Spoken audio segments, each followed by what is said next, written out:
আসসালামু আলাইকুম, কামরুনস কিচেনে সবাইকে স্বাগত। আমি এখানে 200 গ্রাম সুজি নিয়েছি। সুজিগুলোকে গুঁড়ো করে নেব। সুজি দিয়ে একদম দোকানের মতো টোস্ট বিস্কুট করে দেখাবো। সুজিটাকে প্রথমে গুঁড়ো করে নিয়েছি।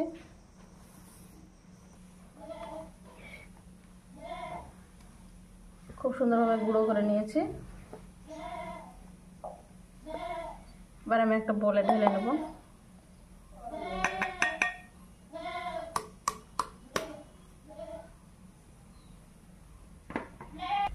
আমি এখানে চিনি গুঁড়ো করে রেখেছি, দিয়ে দেবো 4 চামচ মতো।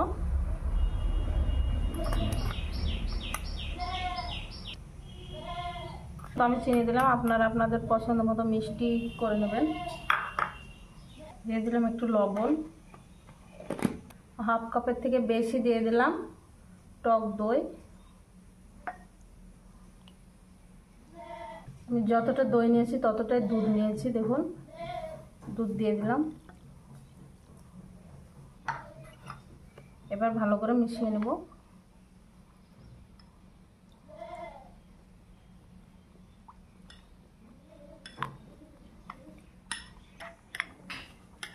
আমার সুজিটা গুলে নেওয়া হয়ে গেছে, দেখুন কত সুন্দর হয়েছে। এবার আমি ঢাকা দিয়ে 10 থেকে 15 মিনিট মতো রেখে দেব।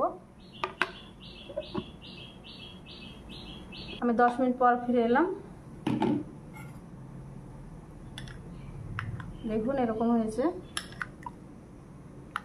সুজিটা ফুলে কতটা সুন্দর হয়েছে। এবার আমি দিয়ে দেবো বেকিং সোডা, বেকিং পাউডার দিয়ে দিলাম।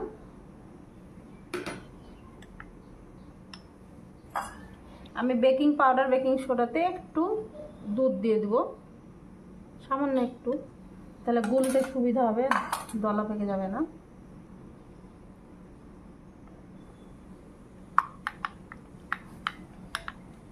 খুব ভালোভাবে এবার মিশিয়ে নেব। এই টোস্ট বিস্কুটটা খেতে দোকানের থেকেও বেশি টেস্টি হবে।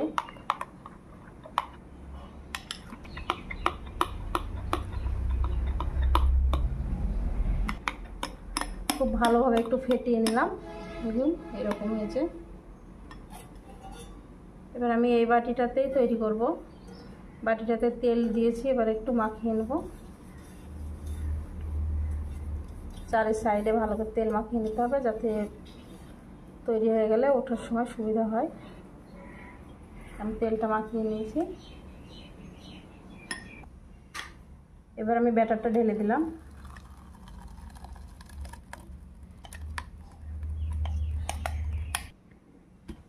এই যে ঢেলে নিয়েছি, একটু ট্যাপ করে নেব যাতে বাবলস এসে বেরিয়ে যায়। যে এবার আমি এটাকে তৈরি হতে দেব। আমি এখানে বালু নিয়েছি একটা পাত্রে, আর একটা স্ট্যান্ড বসিয়ে দিয়েছি, একটা প্লেট বসিয়েছি।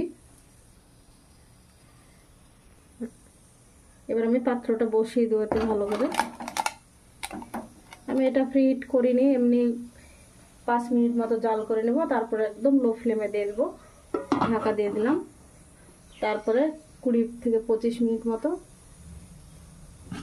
লো ফ্লেমে রেখে দেবো। এটা আমি 30 মিনিট পরে দেখে নিচ্ছি হয়েছে কি না। একটা আমি কাঠি নিয়েছি, কাঠিটা ঢুকিয়ে দেব। দেখুন লাগছে না, মানে হয়ে গেছে। কতটা ফুলেছে দেখুন, আর এত সুন্দর সেন্ট বেরোচ্ছে না, খেতে দারুণ লাগবে। এবার আমি একটু ঠান্ডা করে নিয়েছি। এই যে এইভাবে ঠান্ডা হলে উঠে যাবে, আর না উঠলে একটু চাকুর সাহায্যে এরকম করে নিলেই হবে।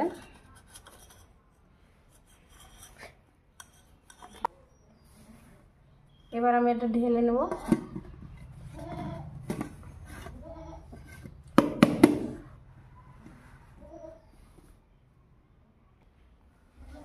তো এটা আমি ঢেলে নিয়েছি, এবার আমি কেটে নেব।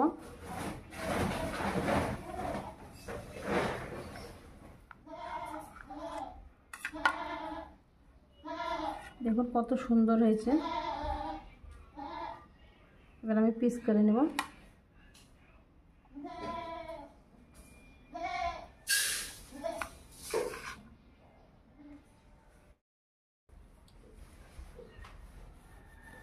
আমি টোস্টগুলো কেটে নিয়েছি, দেখুন এতটা নরম হয়েছে যে গরম গরম কাটতে গিয়ে যে ভেঙে গেছে। আমি একটু ঠান্ডা করে কেটেছি, আপনারাও একটু ঠান্ডা করে কাটবেন। আর খুবই নরম হয়েছে, খুবই সুন্দর হয়েছে, তাই ভেঙে যাচ্ছে। আমি একটা এরকম ফ্রাই প্যান নিয়েছি, আমি তেল কিছুই দিব না, এমনি ফ্রাই প্যানেই দিব। আপনারা চাইলে থালাতে করেও করে নিতে পারেন, আমি প্যানেই করে নিচ্ছি। আমি একটা একটা করে সাজিয়ে নিচ্ছি।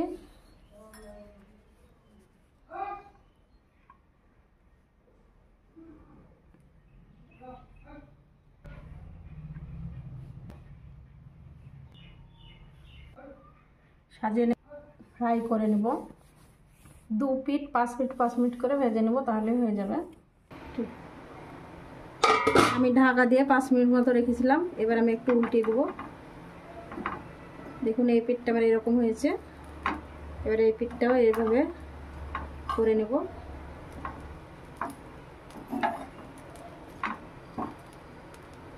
এতটা নরম হয়েছে যে ভেঙে যাচ্ছে।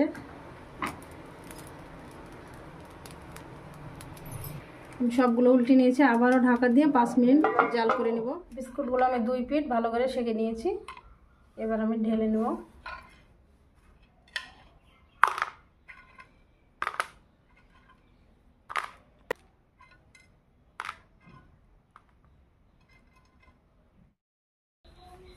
বিস্কুটগুলো একদম রেডি হয়ে গেছে, দেখুন কতটা মুচমুচে হয়েছে।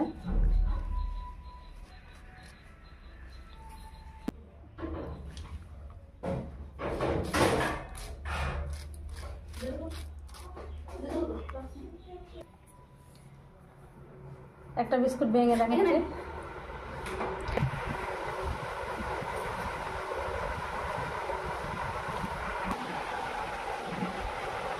ভিডিওটি যদি ভালো লাগে তাহলে লাইক কমেন্ট শেয়ার, আর চ্যানেলটিকে দয়া করে সাবস্ক্রাইব করে দেবেন, পাশে থাকা বেল বাটনটি টিপে দেবেন সবার আগে নোটিফিকেশন পেতে। আপনারা সবাই ভালো থাকবেন, সুস্থ থাকবেন, আল্লাহ হাফেজ। আর বিস্কুটটা যদি ভেজে না ভেজে এমনিও খান তাহলেও খেতে খুব টেস্টি হয়েছে।